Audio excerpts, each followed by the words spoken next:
Hello food lovers, welcome to RPSS వారి రుచులు. ఈరోజు మన ఛానల్లో రొయ్యలు, బెండకాయలు రెండూ కలిపి పులుసు ఎలా పెట్టాలో చూద్దాము. మనం ఎప్పుడు ఉత్తు బెండకాయల పులుసు లేదా చేపల్లో కూడా బెండకాయలు వేసుకొని పులుసు పెట్టుకొని ఉంటాము. ఈసారి కొత్తగా ఇలా ట్రై చేసి చూద్దాము.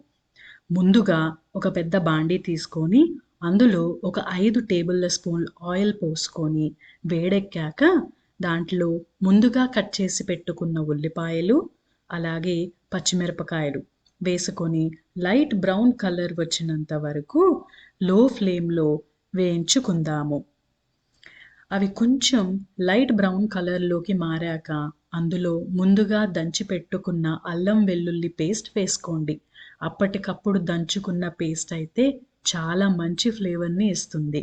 అల్లం వెల్లిలో ఉండే పచ్చివాసన పోయినంత వరకు వేయించుకొని ముందుగా కట్ చేసి పెట్టుకున్న టమాటోలను కూడా వేసుకొని ఒకసారి కలిపి లో ఫ్లేమ్లో టమాటోలు మెత్తగా మగ్గినంత వరకు ఉడికించుకుందాము. చూసారా, టమాటోలన్నీ సాఫ్ట్గా మగ్గిని. అందులో రుచికి సరిపడా ఉప్పు, 1/2 టేబుల్ స్పూన్ పసుపు ఈ రెండూ వేసుకొని ఒకసారి మళ్ళా కలుపుకోండి.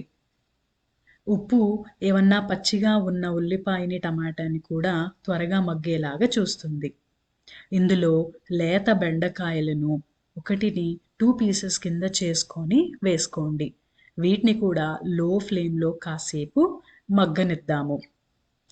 కొంచెం సాఫ్ట్గా అయినాక అందులో ముందుగా మనం పిండి రెడీగా ఉంచుకున్న చింతపండు రసాన్ని వేసుకోండి. మీ పులుపుకు తగ్గట్టుగా.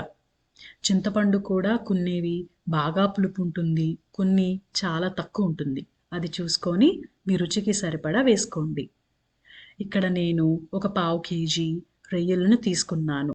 2 టేబుల్ స్పూన్ల కారం కూడా తీసుకున్నాను. మీ స్పైస్ లెవెల్స్ తగ్గట్టుగా వేసుకోండి.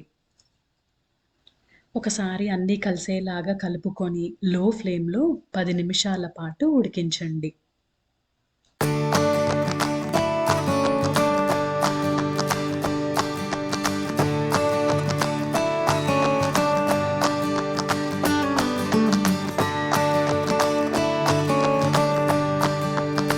పది నిమిషాల పాటు ఉడికిన ఈ పులుసులో మనం ఇప్పుడు 1/2 టేబుల్ స్పూన్ ధనియాల పొడి, 1 tablespoon garam masala, 1/2 tablespoon వేపిన జీలకర్ర పొడి వేసుకొని అన్నీ కలిసేలాగా ఒకసారి మళ్ళా కలుపుకోండి.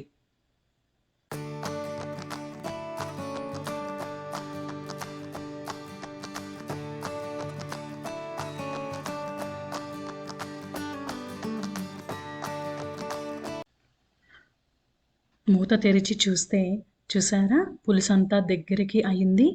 మరీ ఇగురులాగా కాదు, అలాని మరీ పల్చగా కాకుండా కొంచెం థిక్ కన్సిస్టెన్సీ వచ్చినంత వరకు ఉడికించుకోండి. ముందుగా కోసి పెట్టుకున్న కొత్తిమీరని కూడా వేసుకొని ఒకసారి మళ్ళా కలుపుకోండి. అంతే అండి, ఎంతో సింపుల్గా కొత్తగా ఈ రొయ్యల్లో బెండకాయలు వేసి ఇలా దగ్గరికి పులుసుని పెట్టుకొని వేడి వేడి అన్నంతో లంచ్ కానీ డిన్నర్ కానీ పర్ఫెక్ట్గా ఎంజాయ్ చేయొచ్చు. ఇంకా లేట్ ఎందుకు, సర్వింగ్ ప్లేట్లలోకి తీసుకుందాము.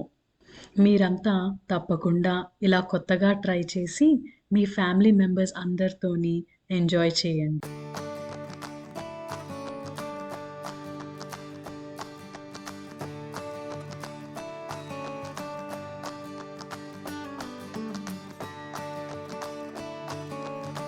ఈ వీడియో మీకు నచ్చినట్టయితే please subscribe to my channel. Do like and share with your family and friends. Thank you.